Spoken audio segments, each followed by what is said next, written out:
Sí, se escucha.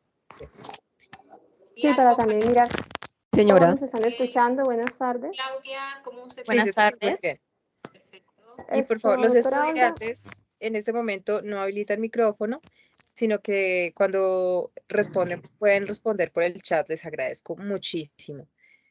Bueno, queridos estudiantes, equipo del curso de Acción Psicosocial y Contexto Jurídico, sean bienvenidos a nuestra tercera web conferencia que damos el día de hoy. La dinámica muy normal, inicialmente nuestro equipo de tutoras van a hacer la exposición temática y al final vamos a tener una ronda de preguntas y si requieren una explicación más de la actividad. Entonces, queridas compañeras de red, adelante con la presentación. Muchas gracias, profe. Buenas tardes para todos, bienvenidos. Sí, muy buenas tardes para todos también, bienvenidos. Entonces vamos a iniciar con la presentación, pero quisiera antes, no sé, que me compartieran como el permiso Sí, los para privilegios. Ya, un mostrarles, segundito. exacto. Muchísimas gracias.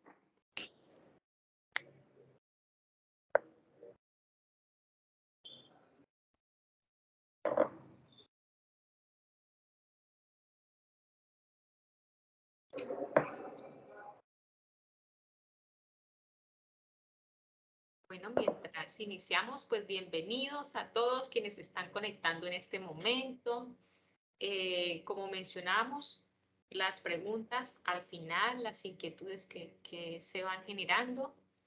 Y bueno, pues esperamos brindar una orientación a lo que será este tercer momento de la web. Pueden probar, ya están habilitadas. ¿Listo? Listo, sí, señora.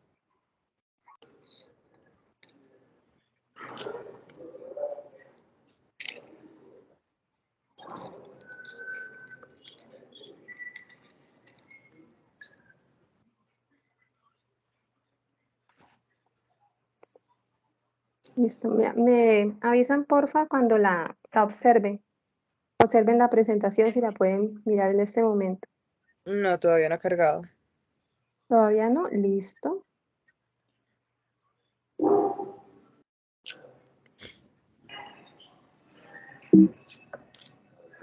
¿Ya la observan en este momento? Sí, listo, ya. Listo. Bueno, entonces para todos, muy buenas tardes. El día de hoy vamos a hacer la tercera webconferencia que titula Abordaje de la problemática y relación con la normatividad. ¿Sí?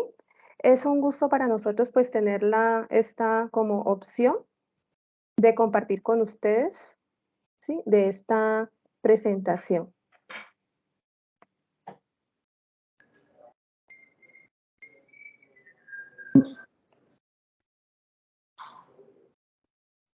Bueno, ahora tengo un inconveniente, perdón, para seguir con la presentación.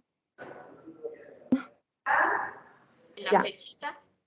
Sí, abajo, sino que es que aquí el sistema me molesta un poquito, listo. Les agradezco mucho. Bueno, entonces para seguir, queríamos comentarles pues que hoy, bueno, la directora del curso es la doctora Olga Lucía Rojas, las docentes que hoy se van a encargar pues del proceso es la profesora Claudia Marcela Gómez, Claudia Cecilia Murcia y quien les habla, mi nombre es Marta Beatriz Vergara.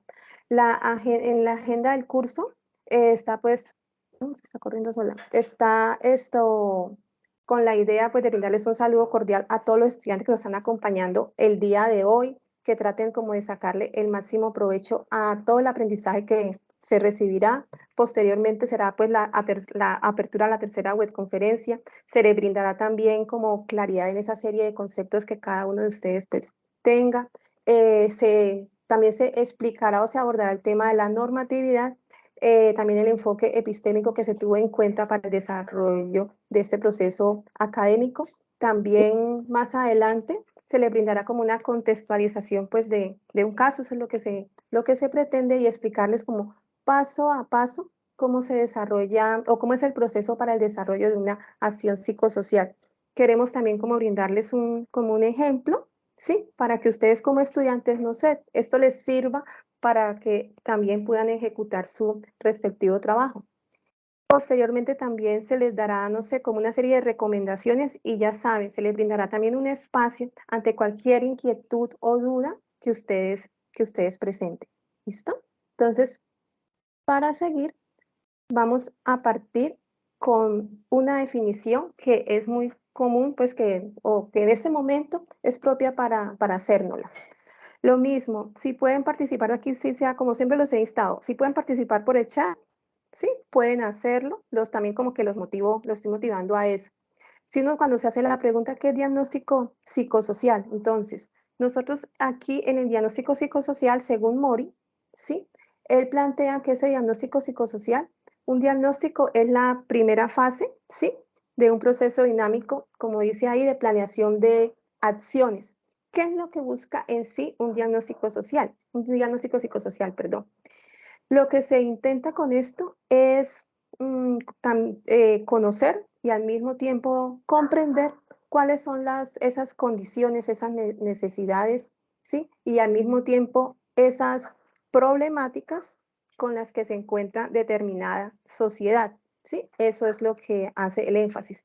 Entonces, lo mismo, desde con este ejemplo, lo queremos instar a ustedes a que también vayan cogiendo como esta definición que le estamos dando y lo mismo, váyanla asociando con el caso que ustedes tienen, porque ustedes allí identificaron una serie de condiciones, ¿cierto? Una serie de necesidades y problemáticas que se trataron o que se encontraban en el caso que a cada grupo se les asignó. Entonces, ahí ya teniendo en cuenta la definición de diagnóstico psicosocial, vamos a pasar a la siguiente definición, porque ahora sería en qué consiste una acción psicosocial, ¿sí? Que es en lo que más o menos se va a centrar el trabajo que ustedes como grupo van a realizar, ¿cierto?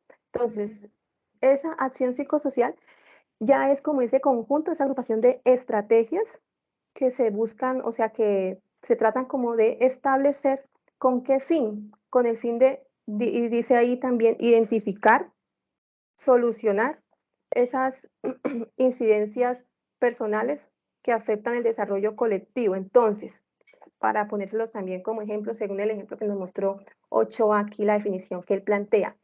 En el caso, notemos que ante ese diagnóstico que se dio, ante esa problemática, ahora lo que se necesita es que como grupo ustedes traten de plantear esas acciones, ¿sí? Esas estrategias que ayuden a brindar como solución a ese problema, ¿sí? A ese diagnóstico que ustedes anteriormente han venido analizando. Eso es lo que nos plantea Ochoa, el autor Ochoa, aquí en esta definición de acción psicosocial. Bueno, ahora vamos a pasar a lo referente a la normatividad. Entonces, aquí la profesora Claudia nos va a seguir colaborando. Muchísimas gracias. Hola chicos, hola profes, buenas tardes, bienvenidos. Vamos a hablar un poquito acerca de la normatividad y el marco legal que está relacionado con el caso que vamos a exponer en este ejercicio. Entonces, tenemos como pilares 3 leyes principales. Tenemos la ley 1449 del 2011, que es la ley de víctimas o por la que se dictamina. Entonces vamos a hablar un poquito a manera general de ella. Tenemos que es por la cual se dictan todas ese tipo de medidas de atención, asistencia, reparación integral a las víctimas del conflicto armado interno y se dictan algunas disposiciones. Dentro de todo lo que implica esta ley 1448 del 2011, tenemos 3 artículos que son fundamentales. El primero, que es el objeto, que se los acabo de explicar, que es por la cual se dictaminan estas medidas. El segundo es el ámbito de la ley, que va a regular todo lo que está relacionado o que es concerniente precisamente a todo ese tipo de ayuda humanitaria, atención, intervención, asistencia, reparación a las víctimas y a su vez, pues el objetivo central, que es ofrecer herramientas para que ésta reivindique no solamente sus derechos, sino también su dignidad y asuman de manera plena su ciudadanía. Hay que dejar algo claro y es desde dónde se entiende la palabra víctimas. Entonces, víctimas vienen a ser todas aquellas que se consideran personas que individual o colectivamente hayan sufrido un daño por cualquier hecho ocurrido a partir del 1 de enero de 1985, como consecuencia precisamente de esa vulneración, de esa infracción al derecho internacional humanitario, que surja como resultado de una violación grave o manifiesta precisamente esas normas internacionales de derechos humanos y que han sido ocurridas o a causa o con ocasión del conflicto armado interno. No solamente se consideran víctimas estas personas que estén relacionadas directamente con el conflicto o que hayan sufrido estas consecuencias, sino también el cónyuge, el compañero o compañera permanente, parejas del mismo sexo, familiar en primer grado de consanguinidad, o si se le hubiese dado muerte o estuviese desaparecida. Claro, eso está ahí. Segunda ley importante dentro de este marco legal, tenemos la ley 1098 del 2006. ¿Cuál es esta ley? Entonces lo que llamamos el Código de Infancia y Adolescencia, que tiene por objetivo principal garantizar a los niños, niñas y adolescentes su pleno y armonioso desarrollo para que crezcan precisamente dentro de esa corresponsabilidad que sería el seno de la familia y de la comunidad en un ambiente de amor y comprensión. ¿Qué entendemos como menores o como niños o como adolescentes? Entonces son sujetos titulares de derechos todas las personas menores de 18 años dentro de este Código de Infancia y Adolescencia, según lo que establece precisamente un artículo del Código Civil, que es por allá el artículo 34.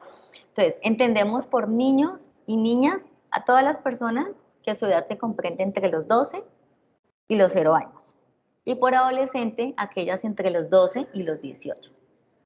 Dentro de esto hay un término muy importante que lo vamos a escuchar como en el desarrollo del ejercicio académico y de la corresponsabilidad.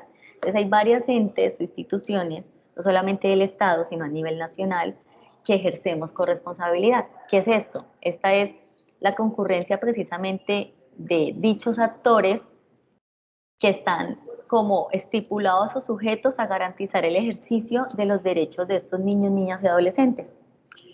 ¿Quiénes seríamos corresponsables o quiénes serían estos actores?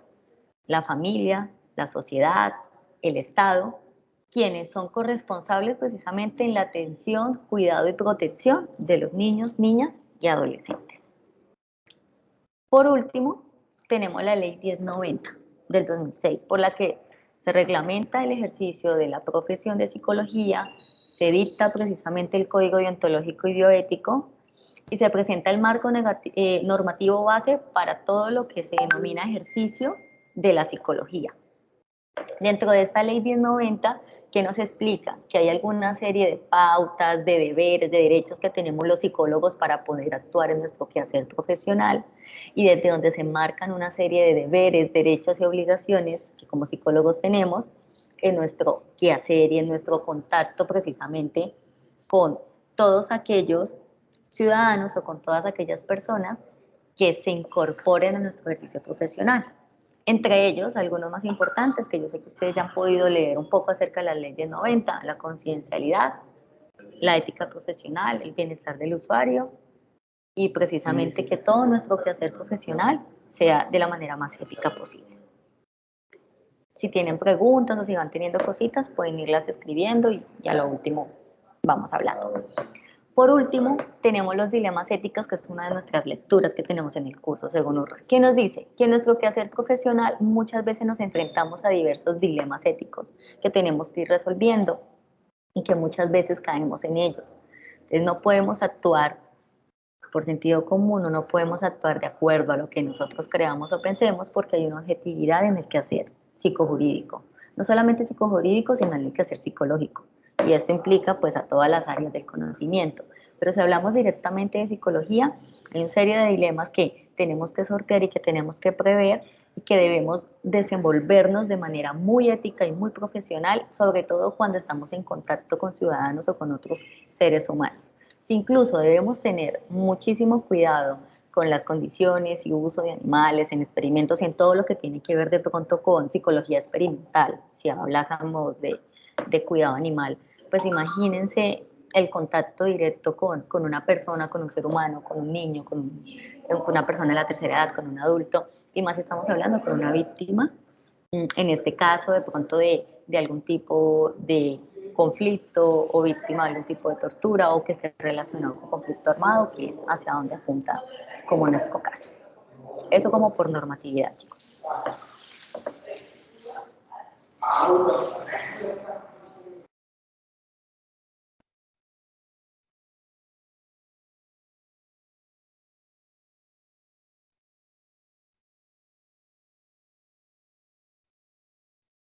Listo, muchas gracias. Magda. No te escuchamos, profe. Tienes el micrófono silenciado, profe Magda.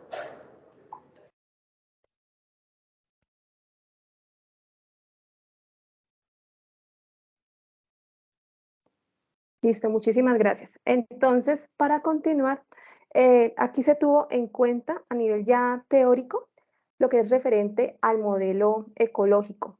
Entonces, ¿qué es el modelo ecológico? ¿En qué consiste? Este modelo ecológico, en primer lugar, fue planteado por Bronfenbrenner. Este modelo ecológico, o sea, viene una serie como también de teorías, ¿sí? ¿O en qué consiste? Para este modelo ecológico, la importancia aquí radica, o en el estudio principal, es el sistema. Entonces, ahora, para pasarlo también a la parte práctica, ¿cómo se puede tener en cuenta un modelo ecológico en el momento, o enfoque sistémico también, en el momento de aplicarlo, ¿sí? Con una población o con un grupo de personas a las cuales se les vaya a plantear lo de las diferentes acciones?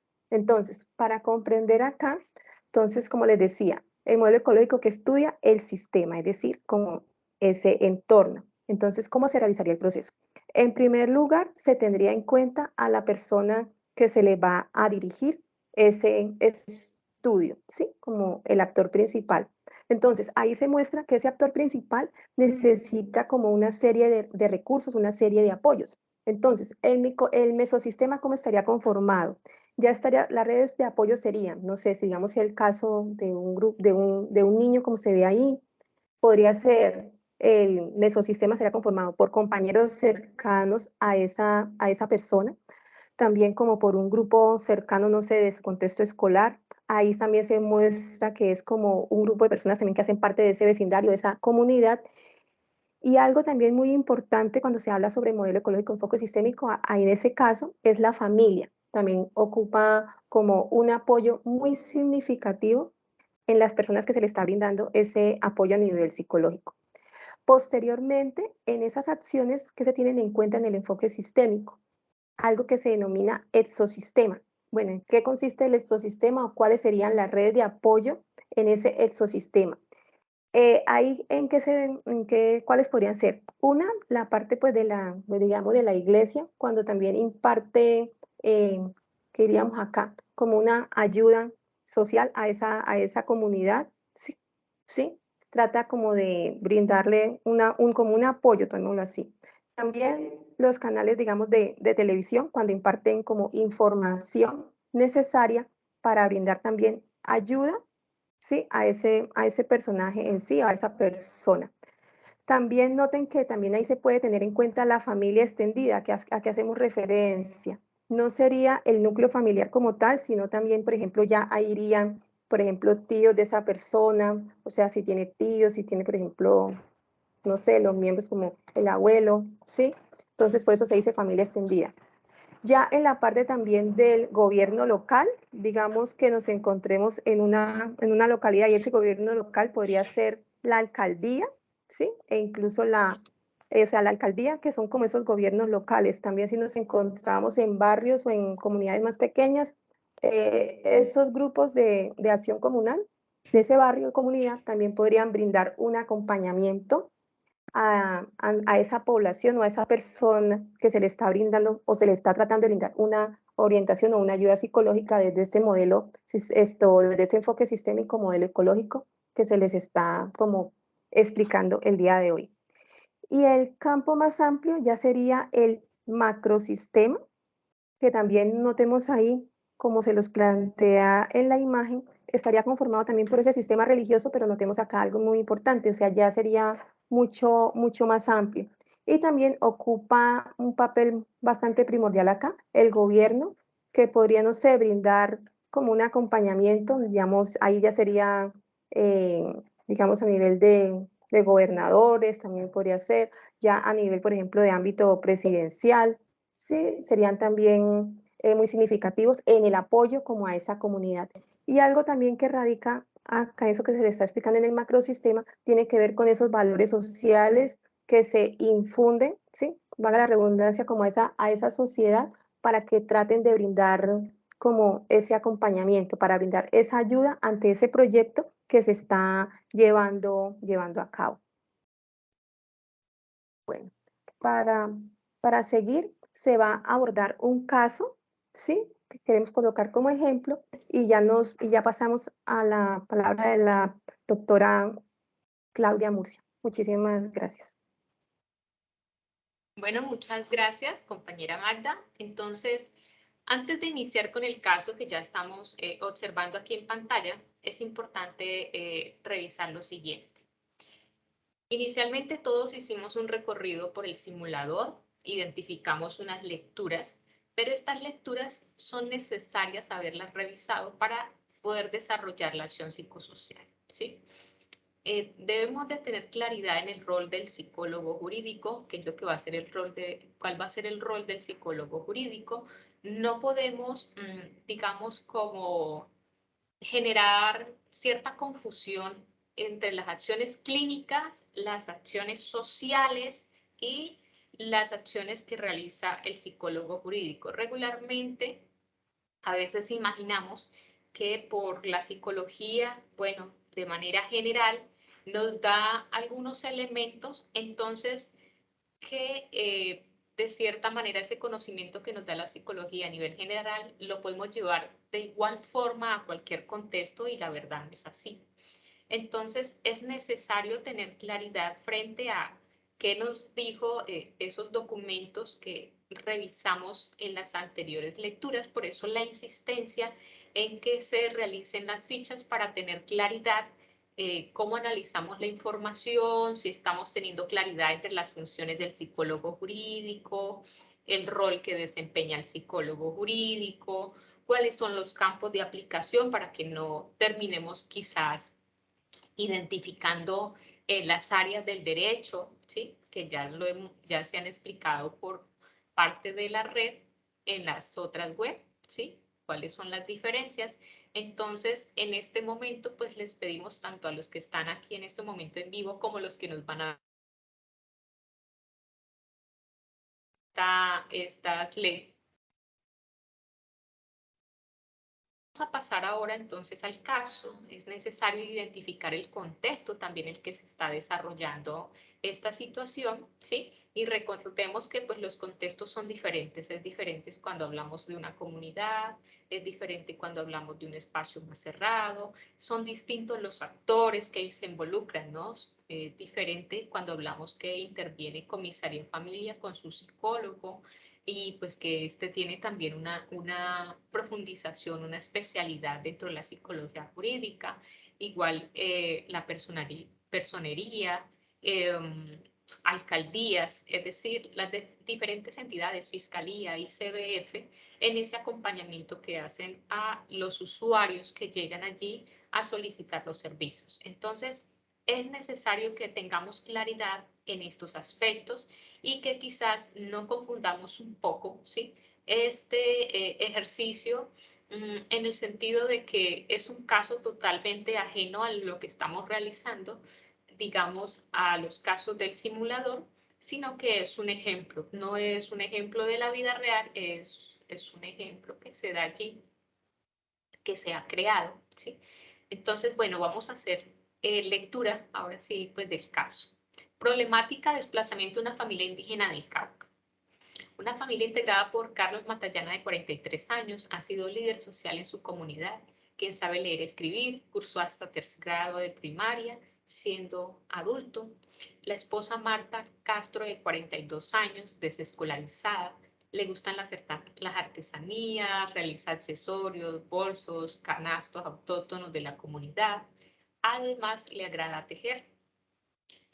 La pareja tiene 5 hijos, integrados por Ernesto, de 13 años, Camila, de 10 años, Juan, de 8 años, y Joana, de 6 años. Todos asistían a la escuela. Y Cindy, de 2 años, que es la menor, quien permanece la mayor parte del tiempo con la mamá, pero su cuidado le permite desarrollar, pero su cuidado le impide desarrollar todas las actividades artesanales debido a que es demandante en tiempo. Es decir, la niña pues hace que la mamá esté mucho más tiempo con ella acompañándola y pues eso le impide, ¿sí?, realizar sus acciones que tanto le agradan. Llegan de Corinto, Cauca, al departamento del Meta, en el municipio denominado Puerto Concordia. Se desplazaron de su ciudad natal debido a que recibieron una notificación de un grupo armado con amenazas. No contaban con apoyo de las autoridades para defender sus derechos como líderes de la comunidad. En las últimas semanas han desaparecido y asesinado a algunos integrantes de la etnia, por lo cual deciden dejarlo todo y buscar mejores oportunidades para sus hijos, lejos de la violencia. Al llegar a este municipio y no contar con un domicilio para ellos y sus hijos, deciden acercarse a la alcaldía y allí los remiten a la unidad de víctimas, donde los recibe un psicólogo especialista. Continuamos, por favor. Bueno, aquí nos hablan de quiénes son nuestros beneficiarios directos o indirectos. Estamos hablando que es una población que se desplazó, ¿sí? Está en un lugar que no conocen. Y pues aquí hablamos que sus beneficiarios directos es la familia, ¿sí?, estas víctimas primarias. Y los familiares de familia extensa pues son los beneficiarios indirectos porque pues cuentan, ¿sí?, con esta familia que está recibiendo pues una atención, ¿sí?, y pues que tienen la tranquilidad de poder gozar pues con la vida de cada uno de ellos y seguir compartiendo así sea desde la distancia. Entonces, en este caso, pues la familia extensa de Carlos y de Marta. Bueno, ¿desde qué campo lo vamos a abordar? A veces nos confundimos porque decimos cierta parte del caso lo puedo abordar con un campo o una subespecialidad y otra parte del caso la puedo abordar con otro campo o otra subespecialidad. Yo dejo la salvedad que es bueno que nos centremos en un campo.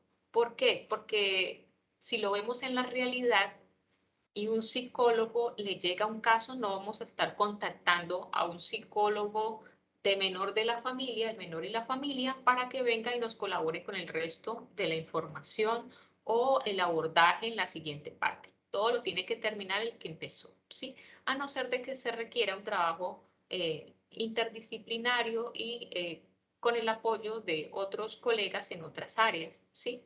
Transdisciplinario también con el apoyo de otras profesiones. Entonces es necesario dejar esa salvedad, que si decimos vamos a explorar y vamos a dejar todo lo que dicen en la lectura, ¿sí? Entonces, victimología, policía, no, porque si nos centramos en los conceptos nos van a hablar de algo diferente, ¿sí?, que no tiene nada que ver con el caso. Entonces, es necesario que empecemos a revisar cuál es ese campo donde podemos abordar nuestro caso y que podemos brindar toda esa atención, ¿sí? Y también dejar la claridad que si necesitamos un apoyo de otro profesional o un colega de otra área de la psicología, pues podemos consultar, ¿sí?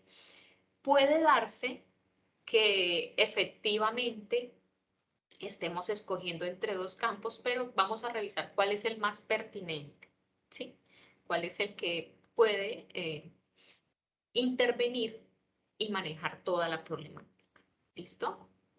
Bueno, hay alguien que está levantando la mano, pero pues dijimos que al final vamos a revisar las preguntas o las inquietudes. Entonces, continuamos, por favor, compañera, con la siguiente.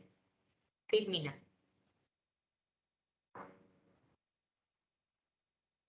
Es importante revisar un poco el concepto a qué atiende la victimología o de este campo, cómo lo podemos comprender.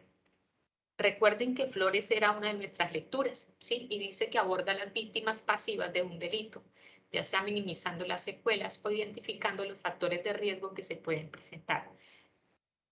Además, también, en otro de los aportes, nos dice Tapias, que es una transdisciplina que se nutre de los aportes de muchas ciencias como el derecho, la psicología, la antropología, la sociología y la política. Aquí nos está diciendo cuáles son esas otras disciplinas que pueden apoyarnos en nuestro proceso, ¿sí? Si inicialmente esa víctima, víctima general, ¿sí? Es la familia, llegan pues a nuestro consultorio, a nuestro espacio donde estamos atendiendo y pues brindamos la orientación, ¿sí? A quienes tienen la pertinencia para abordar el caso de manera integral, porque pues si vamos a la unidad de víctimas vamos a encontrar allí otros profesionales que también pueden acompañar para continuar el proceso. Bueno, para Rodríguez, como lo citó Tapia, nos dice que encontramos una víctima primaria, encontramos una víctima secundaria y encontramos víctimas terciarias. Teniendo en cuenta que en este caso estamos hablando de las víctimas, Caneira, por favor, iniciamos el micrófono. Continúe, yo se voy a silenciar. Caneira, por favor, silenciamos el micrófono. Te agradezco. Bien, entonces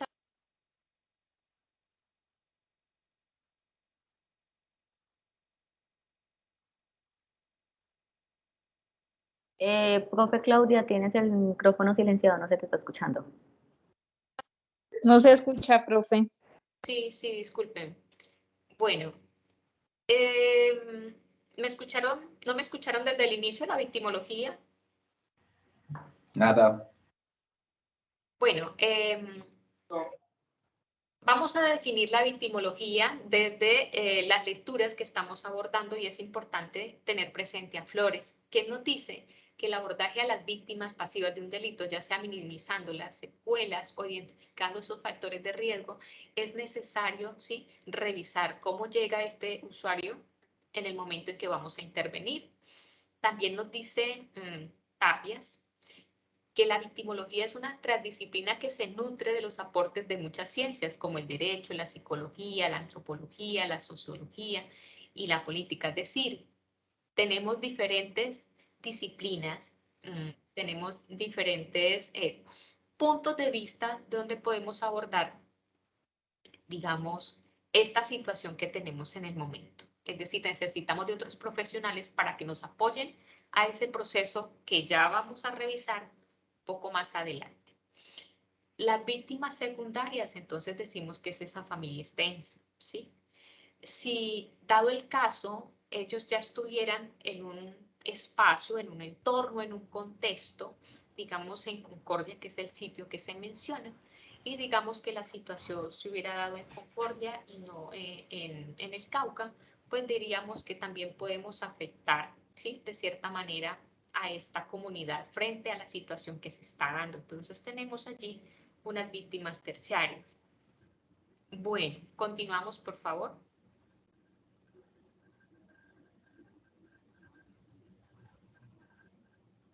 Bien, hablábamos entonces que es necesario enfocarnos desde la victimología, en este caso, que atienden a las víctimas. Y es importante dos momentos. Inicialmente, cómo llega la familia. Si se diera el caso y la familia llegara directamente a un punto donde entra en crisis, la primera atención que debe realizar cualquier profesional que tenga la formación en primeros auxilios psicológicos es controlar primero a nuestros usuarios, ¿sí? ¿Por qué? Porque si no los estabilizamos, si no generamos esa primera atención, pues va a ser complejo poderlos escuchar, poder identificar cuál es el motivo por el cual están ingresando, ¿sí? Cuáles son las afectaciones más fuertes del momento, ¿sí? También podemos identificar que no necesariamente la persona esté llorando, pero sí a nivel corporal, en su lenguaje no verbal, también podemos reconocer cómo puede estar afectándole todo lo que está pasando, ¿sí? Entonces también podemos dar un espacio para brindar ese primer auxilio, si evidenciamos que es necesario, ¿eh? Y posteriormente pues ya vamos a realizar el proceso de intervención con este usuario que llega a esta oficina, ¿sí? De atención a víctimas para brindar todo ese apoyo que requieran en el marco de los derechos, ¿sí? De restablecer sus derechos a toda la familia, padres, niños, ¿sí? En ese contexto de conflicto armado. Bueno, inicialmente pues decimos que hay que tener presente allí que si vamos a realizar un proceso, no nos podemos desviar de la normatividad que rige al psicólogo, la ley 1090, nuestros principios fundamentales, ¿sí? Del respeto, la responsabilidad, estos valores que son tan necesarios, pero que también son esos deberes que los tenemos presentes en el momento de intervenir. Entonces no nos podemos olvidar del el secreto profesional, no nos podemos olvidar de los otros pasos que ya les voy a comentar que son necesarios en el abordaje, ¿sí? De cada uno de los integrantes que estamos brindando el servicio en el momento. Inicialmente, pues vamos a realizar una evaluación donde identifiquemos esas afectaciones o esos daños que puedan estar generándose en nuestras víctimas, ¿no? Y posteriormente, pues vamos a realizar una orientación, una asesoría y un acompañamiento en la ruta de atención. Revisemos un poco que cuando hablamos de ruta de atención, eso nos está indicando que nosotros no desempeñamos todas las actividades, ¿sí? Para restablecer los derechos. Cuando hablamos de rutas y hablamos de esa atención que se va a brindar, nos quieren decir pues que vamos a buscar otras entidades, otros actores, otros personajes que nos van a poder contribuir en el caso, ya sean abogados, ya sean en otras entidades, el profesional que tengan allí a cargo y que esté desempeñando las funciones para brindar ese restablecimiento. Entonces, tener presente la ley que comentaba ahora la compañera Claudia Marcela, la 1448, donde nos dice que inicialmente, pues en ese RUN, esa base de datos, debemos de integrarlos ¿para qué? Pues para que se empiece a revisar a nivel nacional, que esta persona también se debe tener presente para todo el apoyo que se da desde el gobierno nacional, ¿sí?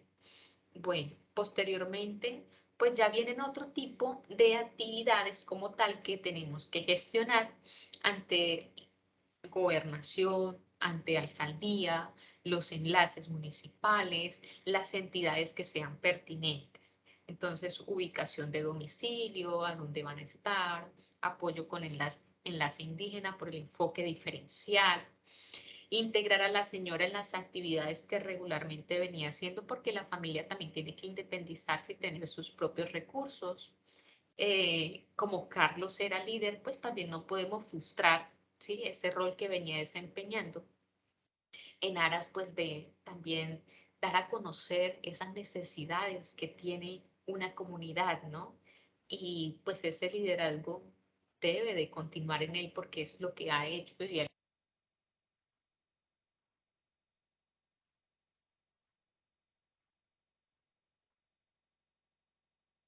Profe, se te silenció. Disculpa, no se escucha. parece que automáticamente se está silenciando. No sé qué pasa porque no lo estoy bloqueando. Ya, sigue. Les estaba comentando que dentro de esta ruta de atención es importante hacer el acompañamiento a través de la ley 1448, donde está toda la normatividad y está todo el seguimiento y, digamos, el debido proceso para la atención a las víctimas, ¿sí? Y pues allí también logramos más adelante lo de restitución de tierra, si se diera el caso a futuro. Las ayudas iniciales que se les pueden brindar, económicas, en otro tipo de cosas, ¿sí?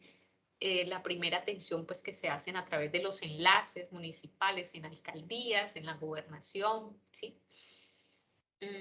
Pero como estamos hablando de Concordia, pues hablemos que es un pueblo porque pues su capital es donde está la gobernación, en este caso.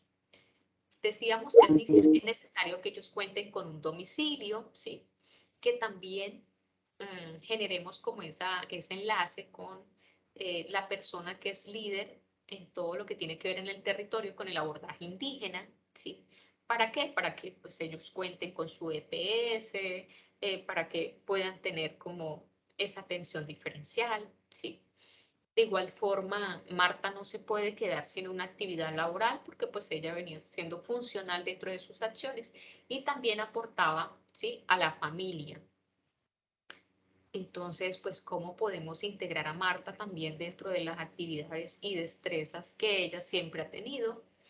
Presentar a Carlos pues como líder, ¿sí? Que siempre ha sido en sus territorios y por qué no podría hacerlo también en ese nuevo territorio en el cual llega y pues que podrá desempeñar una muy buena función en aras de fortalecer quizás esos derechos de los demás e identificar necesidades. Y he allí pues el apoyo del psicólogo jurídico, ¿sí? En ese contexto comunitario donde empecemos a identificar vulneración de derechos y cómo podemos contribuir también ante esas necesidades o problemáticas.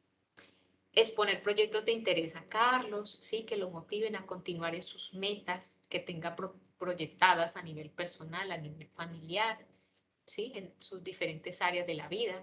Y no podemos olvidarnos también de los niños. Decimos que a nivel nacional, y esto lo comentaba también ahora la compañera Claudia, que a través de la ley 1098 del 2006, que ha sido modificada ya también en el 2019, como los niños y las niñas y los adolescentes se le deben garantizar los derechos y es ahí donde debemos de revisar, ¿sí? Cuando hablamos de que puede que el enfoque, puede que su especialidad o el campo del menor y la familia contribuya, pero no va a contribuir para todo el caso, ¿sí? Entonces, si hablamos del menor y la familia, hay que tener claridad en cómo se define, qué nos dicen los documentos, si es para el proceso de adopciones, es en procesos de violencia intrafamiliar, es en procesos de maltrato, situaciones de inobservancia, situaciones de omisión, donde no se esté... Alguien me dice que no me escuchan, ¿ustedes me están escuchando? Sí, compañera, yo te estoy escuchando. Sí, Sí, señora. Yo sí, profe. Vale, muchas gracias. A través del chat alguien decía que no se escucha muy claro. Bueno, perfecto, continuamos. No se preocupen entonces con los que no tienen como muy buena conectividad porque pues va a quedar la grabación y pues allí podemos como revisar los aportes que ustedes consideren que contribuyen al ejercicio que estamos realizando. Entonces continuamos y decimos que los niños tienen estos derechos y por eso está esta ley y en esta ley nos hablan de los derechos que están también integrados en la Constitución Política de Colombia, ¿sí? Y a nivel internacional, pues también podemos ver la Convención de los Derechos del Niño, también podemos ver otro tipo de normatividad que ha emergido, ¿sí? A nivel internacional por los convenios que se tienen y nos dicen dentro de esta ley nuevamente, la 1098, que la familia, la sociedad y el Estado es corresponsable en garantizar estos derechos.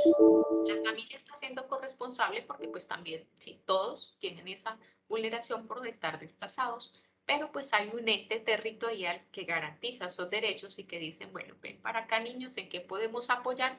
Y pues es allí donde requerimos que estas entidades apoyen el enfoque diferencial, cómo integramos a nuestros niños a este sector educativo, cómo gestionamos a través de los programas que pueda tener el Instituto Colombiano de Bienestar Familiar, que les permita pues también estar en entornos de un buen desarrollo evolutivo, ¿sí? En sus etapas, diferentes etapas de crecimiento, integrarlos en actividades de ocupación del tiempo libre, como también a través de el INDER, a través de casas de cultura, de arte. Los niños pueden de deporte, bueno, realizar acciones, actividades que les permitan compartir con sus pares, pero también el libre desarrollo de su personalidad, la libre expresión, ¿sí? Y a crecer en entornos saludables. Bueno, continuamos.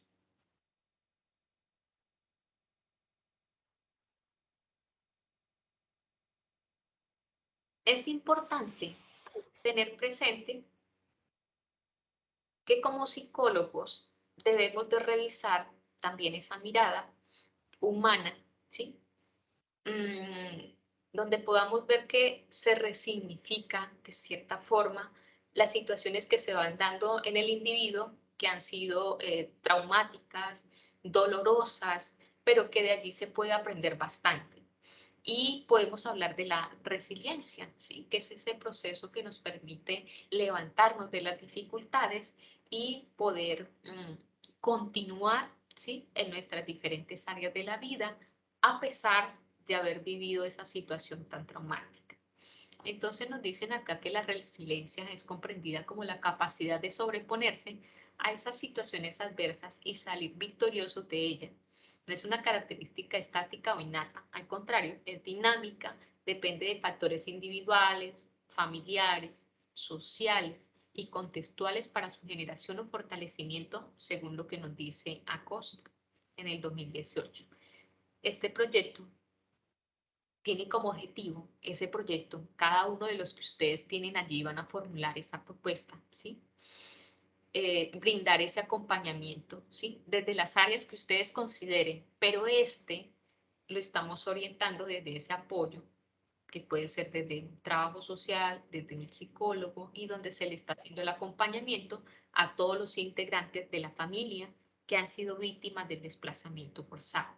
Y se encuentran pues en este municipio, ¿sí? En el cual en los últimos años pues ha sido un territorio pues donde también llegan personas desplazadas, pero también salen de allí, de este municipio, muchas personas también víctimas del conflicto. Esta propuesta pues nace con el objeto de identificar, ¿sí? Cómo podemos fortalecer esos vínculos familiares para que se unan y empezar a disminuir un poco ese dolor en el proceso de restablecimiento de sus derechos para todos, es decir, garantía de derechos, y esto allí involucra la parte mental, ¿sí? En este territorio, cómo podemos garantizar esa vivienda, esa primera atención, ese primer auxilio económico, bueno, lo que le van a garantizar las diferentes entidades, y posteriormente ese acompañamiento que se viene brindando también desde las diferentes entidades, pero también prima allí ese abordaje que realice el psicólogo que viene atendiendo pues a toda la familia. Continuamos, por favor.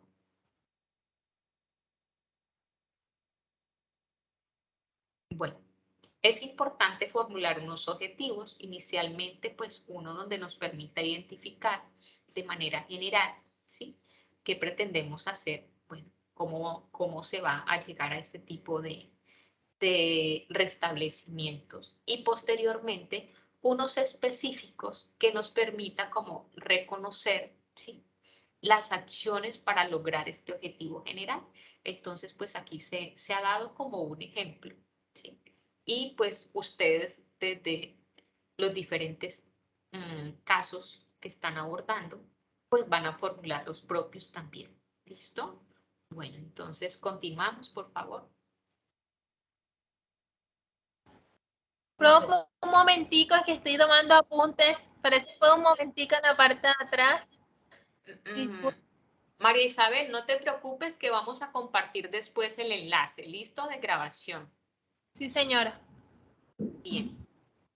Posteriormente, tenemos que recordar los pasos que nos hablan allí en el proyecto, ¿sí? La segunda parte que estamos realizando, recuerden que tenemos un formato para formular la acción social y tenemos también el documento de García en el cual nos orienta también cómo podemos desarrollar esos pasos, ¿sí? Bien.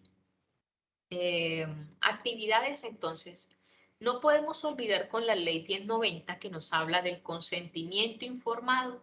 Recuerde que vamos como en ese paso a paso, qué actividades vamos desarrollando en nuestro proceso de acompañamiento, ¿sí? Entonces, el consentimiento, el asentimiento de los participantes, ¿sí? La importancia del secreto profesional, ¿sí? La información confidencial, garantía de los derechos en la realización de la evaluación de sus daños, ¿sí? Cómo identificamos, ¿sí? Esas alteraciones que se están dando. Posteriormente, la gestión ante la unidad de víctimas con la reubicación de domicilio, las personas en situación de desplazamiento en los medios del Sistema Nacional de Atención y Reparación de Víctimas, integrar a las víctimas, Activar la ruta en comités de unidad de víctimas, mesa indígenas, de acuerdo al interés de Carlos que tenga en esas prioridades como líder también. Gestión con el enlace indígena para integrar el sistema de salud, el abordaje diferencial e integral, que es importante, ¿no? Gestión con la entidad que garantiza los derechos a nivel nacional de los niños, que pues son normas constitucionales, ¿no? Gestión ante los entes del ente municipal para la ocupación del tiempo libre con la familia, ¿no? Entonces la posibilidad de un empleo, la posibilidad de vincular en cursos, en programas, la gestión con ICBF para que los niños puedan tener y se les garantice la educación, ¿sí? Digamos que a veces pueden generar dificultades el ingresar a cierto tiempo del año a la educación o quizás no hayan los cupos suficientes. Entonces siempre debemos de apoyarnos en esas entidades que son garantes de derechos para ese grupo etario y pues nos apoyamos en esa ley 1098, también en nuestra constitución política, ¿sí? Y cómo pueden ellos acceder a esa garantía de derechos. Continuamos, por favor.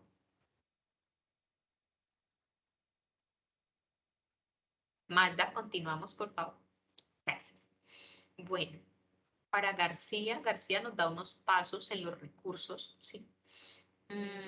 García nos da estos puntos, pero hay que dejar claridad que podemos ubicarlos si encontramos otro tipo de documento, también de otra forma, porque para la formulación de proyectos podemos encontrar diferentes autores que nos dicen cómo podemos organizar nuestros recursos, ¿sí? Recursos humanos, de infraestructura, insumos,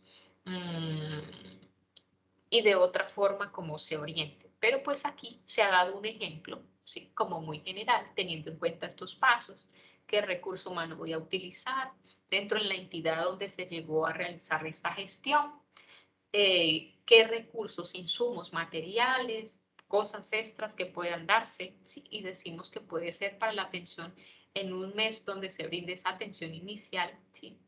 Ese proceso de restablecimiento, que pueden ser aproximadamente unos 6.510.000. Bueno, continuamos. Metodología. Aquí es importante y es necesario centrarnos en la intervención que estamos realizando.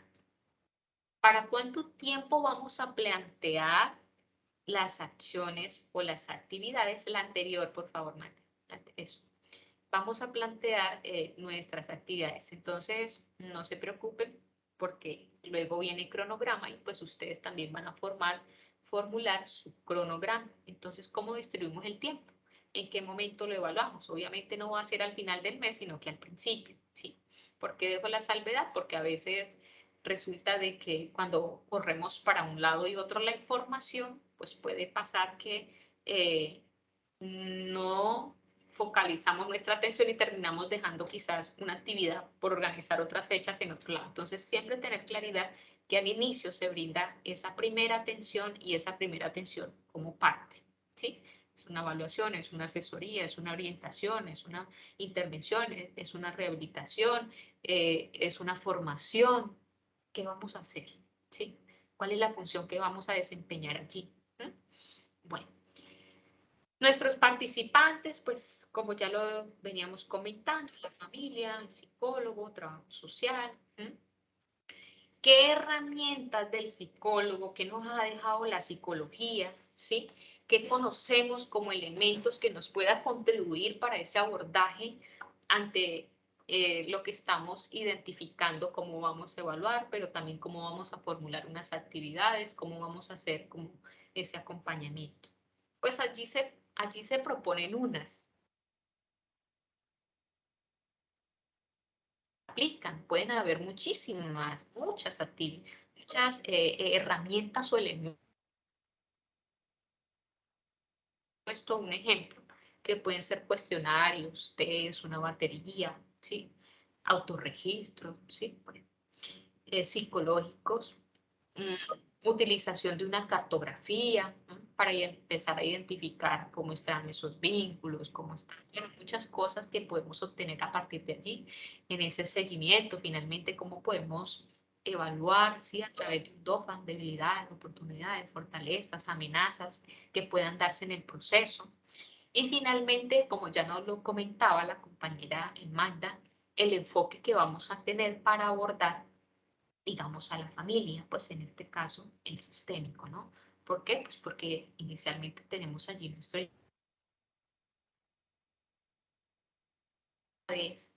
Ya luego hablamos de comunidad, bueno, y también pues todos los elementos que incluyen, ¿sí? Ese abordaje desde este enfoque. Continuamos, por favor. Cronogramas. El cronograma, y pueden ver unos elementos, pero ustedes dirán, no, yo tengo otra percepción y voy a formular otro tipo de cosas.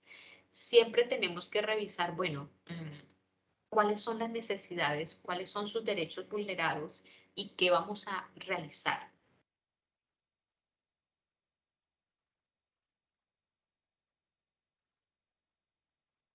Si se identifica inicialmente las prioridades y en ese orden de ideas pues vamos a proyectar unas posibles actividades, ¿sí? Acá se han dado unos ejemplos, pueda que no sean los ejemplos que sí, mejor pues apliquen para este caso, pero se han dejado como hay unos ejemplos y la idea es que ustedes desde los casos que en este momento están desarrollando, pues también puedan implementar otro tipo de actividades, ¿sí?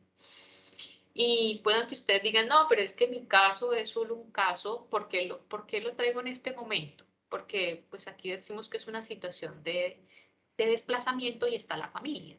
Pero si ustedes por lo menos están abordando un caso donde es solo una persona, ¿sí? Pues ustedes no solo van a intervenir con ese psicólogo jurídico, una persona, sino que vamos a hablar, recuerden, del sistema, ¿sí? Y entonces pueden haber una atención, ¿sí? Para unos beneficiarios, ¿sí? Secundarios, terciarios, la familia, la comunidad. Y cuando hago énfasis en esto, pues tenemos que proyectar también actividades, ¿sí? Para que se puedan realizar, pensando también que ellas pueden ser beneficiadas, ¿sí? Más adelante de este tipo de acciones que planteemos. Entonces, pues aquí para la familia, pero ustedes pueden plantear otras también donde involucremos allí otro tipo de actores, ¿sí? Que también pueden contribuir bastante para que la situación que se ha dado, pues logremos, digamos, minimizar, ¿sí? O pues que no represente una situación de riesgo más adelante. ¿Listo? Continuamos, por favor. Recordemos que los tiempos deben de quedar claros, ¿no? Siempre hay que proyectar en qué tiempo voy a terminar la actividad, ¿sí? Y no cuando ya iniciemos las actividades, pues está para terminar, ¿sí? Entonces, desde un inicio debe de quedar claridad en esto. El seguimiento. ¿Cómo vamos a hacer el seguimiento? Es importante identificar inicialmente que ellos llegan con unos derechos vulnerados. ¿Cuáles? Todo, pues casi todos, ¿no? Sí, porque prima el derecho a la vida. Pero pues decimos que hay otro tipo de derechos que en este momento pues ellos no cuentan con ellos y vamos a empezar a familiar, laboral, cómo están en la parte educativa, como pareja, personal, ¿sí? Cómo se encuentran. Y de este restablecimiento de derechos que se ha dado por las entidades. Aunque las mismas entidades también se encargarán de hacer ese acompañamiento, ¿no? Porque si decimos que son niños que se integran a actividades, pues la misma entidad está haciendo seguimiento a ese proceso y a ese desarrollo que ellos están dando. Lo mismo en la parte escolar, ¿sí? Pero como psicólogos jurídicos vamos a revisar esa integralidad, ¿no? Cómo está fluyendo, cómo se está...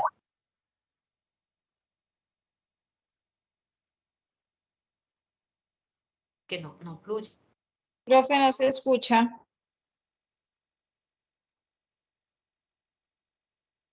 O el niño no se pudo integrar a la educación. Profe Claudia, qué pena contigo, si les puedes repetir el último pedacito. De lo que estás diciendo, porque se te escuchando que cortado y no te entendieron muy bien.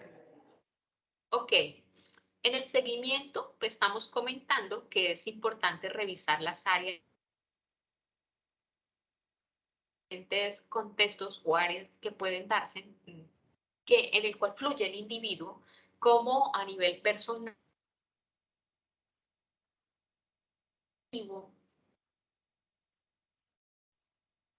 áreas como están fluyendo, ¿sí? Y allí vamos a revisar esa garantía de derechos, si se está dando, si no se está dando, si definitivamente el niño no se vinculó a la parte educativa, ¿qué pasó? Si se...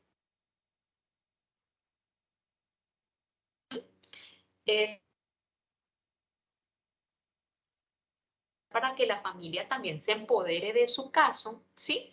Y también pueda contribuir en esa gestión. Cuando ya identificamos que esos objetivos que nos propusimos en un momento, bueno, ya los evaluamos, pero también propusimos que vamos a gestionar a través de una ruta de atención. Entonces, si esa ruta está activa, la mayoría me está diciendo que se corta. Sí, profe. Bueno,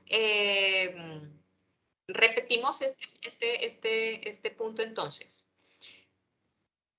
Vale, entonces comentábamos que en el seguimiento es necesario ver las diferentes áreas del individuo, ¿sí?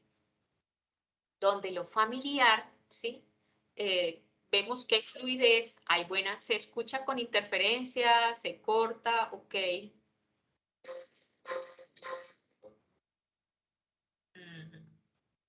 Ok, Prosigue, Claudia, que ahí se te está escuchando bien. gracias, doctora. Bueno, entonces, en las diferentes áreas de ajuste, que todos se les garanticen sus derechos, me dicen que no se escucha.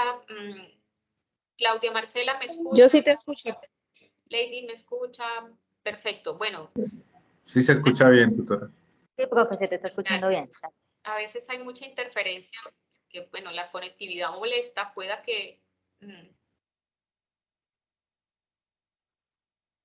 pero no nos preocupemos porque queda la grabación, que también la podemos retomar en algún momento.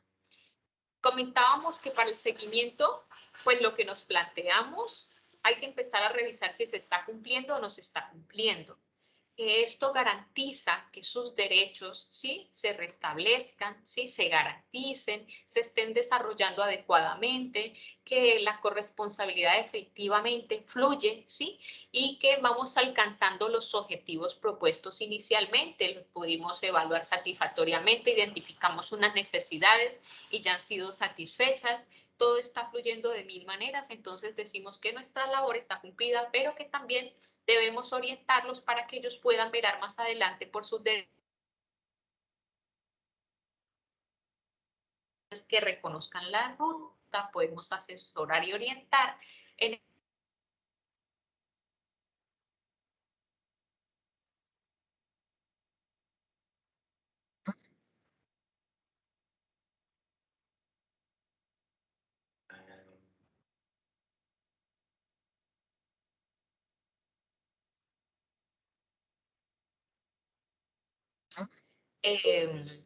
revisar Me fue la conexión, profe.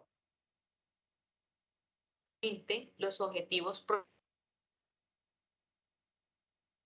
actividades que hemos establecido en nuestro cronograma, las tengamos ok, ¿sí? Terminadas, familia feliz,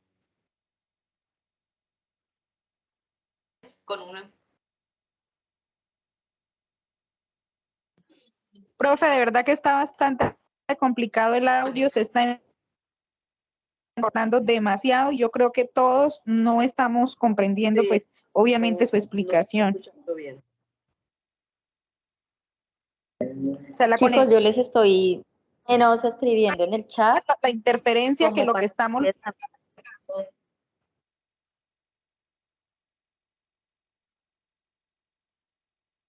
¿me están escuchando?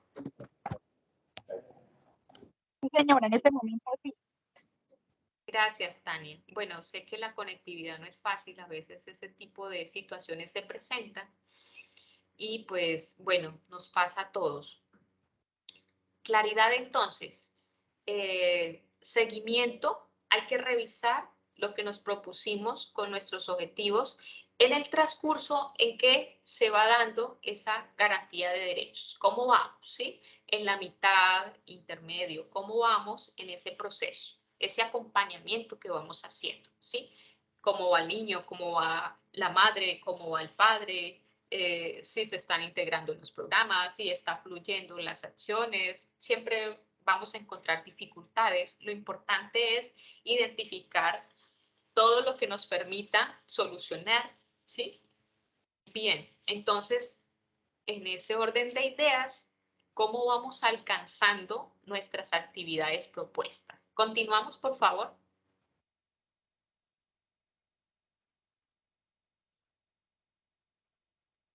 Magda. Bueno, sigue el punto de la evaluación y les estaba comentando que en la evaluación es cuando ya empezamos a revisar con la familia si efectivamente lo que hemos planteado se ha cumplido y se ha dado de manera asertiva, ¿sí? O bueno, hemos garantizado estos derechos con las atenciones a nivel interinstitucional, intradisciplinario, ¿sí? Interdisciplinario, cómo se está dando todo este tipo de beneficios que ellos pueden obtener. Y cómo podemos evaluar con algún elemento, y aquí podemos traer el DOFA, ¿no? ¿Qué debilidades hemos tenido en el proceso? ¿Qué oportunidades han surgido a lo largo, pues, del acompañamiento que se ha dado en la garantía de derechos? ¿Sí?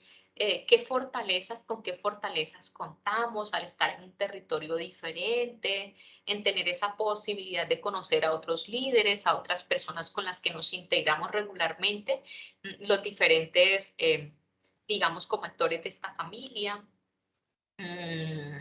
Podemos revisar las amenazas, posibles amenazas que podamos tener durante, pues, el transcurso de ese proceso inicial, ¿no? Regularmente siempre van a haber dificultades, la habituación no es fácil, el acogimiento de la comunidad, bueno, es diversa y no podemos predecirla, pero sí podemos orientar en una buena convivencia, ¿sí? Que se tenga claridad por parte de ese líder, por parte de la familia. Bien. Magda, podemos correr la presentación. Y finalmente, pues ya vienen las recomendaciones. Para las recomendaciones es necesario reconocer el aporte científico, reconocer las lecturas, ¿sí? Si no conocemos cómo funciona la ley 1090, pues no podemos hablar de cómo es el secreto profesional, ¿sí? En qué momento, aunque si lo estamos abordando pues de esta área, se deja claridad, ¿sí? A la familia, pues varios elementos, ¿sí? Que si en algún momento, no sé, llaman a alguna audiencia, ¿sí?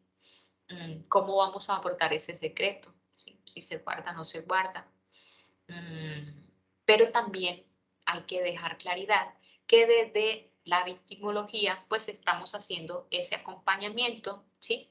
Si necesitamos de otro apoyo, ¿sí? De otro campo de la psicología que nos apoye también para otro tipo de elementos que requiramos también, ¿sí? Fortalecer o que contribuyan también en este proceso, pues también cómo podemos hacer uso de estos aportes que nos puedan dar desde otro campo de la psicología jurídica, y tener claridad siempre que si estamos hablando, pues desde la parte victimológica, siempre el soporte de cómo se debe dar ese tipo de atención. ¿Qué otro tipo de leyes, aparte de la ley 1090, como lo estamos hablando ahora? Sí, si tenemos a menores de edad, si tenemos situaciones de violencias, si tenemos situaciones de conflicto, que es diferente, ¿no? Si tenemos otro tipo de adversidades que se presentan, que no todas van a llevar por la unidad de víctimas, que también tenemos comisarías de familia, tenemos casas de justicia, es decir, los actores que nos pueden aportar en estos procesos de restablecimiento, de denuncia, pueden ser diferentes. Tenemos la fiscalía también para denunciar, tenemos el apoyo de la Defensoría del Pueblo, ¿sí? Tenemos la policía. Entonces, ¿cómo activamos una ruta de acuerdo a cómo llega ese caso, ¿no? ¿Cuál es la primera atención que se le brinda? Si la persona está afectada físicamente, ¿cuál debe ser la prioridad según nuestra Constitución y lo que también estamos evidenciando, ¿no? Si es una afectación física, pues la parte de la salud prima por encima de todo, ¿no? Si tenemos niños, pues decimos que la prioridad también en su alimento, en su techo, siendo adulto también. ¿Qué debemos de identificar en el caso? Es decir, ¿cómo van a percibir la generalidad del caso? Y esto no se lo va a decir un libro. Ustedes deben de empezar a revisar, ¿sí? En el abordaje que van a dar, en la exploración que van a realizar, en el diagnóstico que están levantando, cuáles son las carencias, las necesidades, ¿sí? Que se están generando. Entonces, por eso es importante un primer momento que antecedía que es el diagnóstico que estamos levantando. Bueno, pues ahora sí vamos a dar un espacio. Ya aperturamos entonces preguntas, inquietudes, dudas. Profe, una pregunta, el link de esta webconferencia, ¿usted lo va a enviar? O sea, va a quedar grabada. Bueno, nuestra directora pues ya nos lo compartirá más adelante y pues ya lo podemos encontrar, bueno, en el Sí, entorno profe, porfa, para... inicial o bueno, ya revisaremos con los tutores si ellos se los facilitan, ¿no?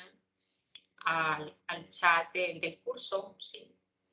A la mensajería del curso o en los foros, bueno, ya se revisaría con cada tutor. Bueno, preguntas frente a lo que hemos realizado. Espero que pues la información que se ha dado contribuya al ejercicio que estamos desarrollando en este momento. Aunque es importante lo que mencionábamos en un momento. Cada tutor ha expuesto un caso distinto para ustedes y también dará unas directrices diferentes. Así que si un tutor está abordando de una forma el mismo caso, pues hay que indagar es con el tutor que ustedes tienen allí, ¿sí? Si ha dado un formato, si ha dado una orientación distinta, pues debemos de ceñirnos a lo que nos está diciendo el director y no quizás porque tenemos a un compañero que vive en el otro municipio, pero que también está viviendo el mismo caso, entonces voy a tomar esas orientaciones. Lo que yo sugiero es que tengamos claridad que nuestro tutor siempre va a dejar unos lineamientos, unas directrices o unas orientaciones, asesoría, realimentación, a través del historial del foro, para que por favor revisemos.